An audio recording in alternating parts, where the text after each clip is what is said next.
राज्याचे लोकप्रिय उपमुख्यमंत्री अजितदादा पवार यांचा विमान ॲक्सिडेंटमुळं जे दुर्दैवी निधन झालं ह्या वृत्त कळाल्यानंतर मनाला अतिशय दुःख होतोय.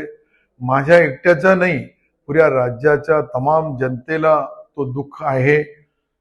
अनेक वेळेस मी त्यांना सभागृहामध्ये काम करताना पाहिलं, मंत्रालयामध्ये काम करताना पाहिलं आणि गेल्या 30 वर्षापासून सातत्याने मी त्यांना बघतोय.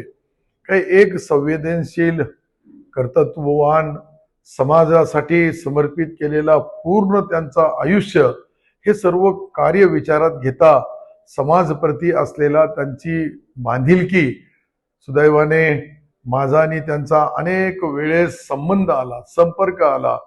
परंतु अशा या कठीण प्रसंगीमध्ये त्यांच्या कुटुंबियावर हा जो घात झाला, हा जो अपघात झाला, त्यामुळे त्यांची ईश्वर अल्लाह भगवान अजितदादांच्या पवार यांच्या मी माझ्यातर्फे, माझ्या परिवारातर्फे, माझ्या सिल्लोड सोयगाव तालुक्याचा आमदार या नात्याने त्यांना भावपूर्ण श्रद्धांजली अर्पित करतो आणि ईश्वर अल्लाह भगवानला विनंती करेल की त्यांच्या परिवाराला हे जे दुःख झालं ते दुःख पेलण्याची शक्ती देव.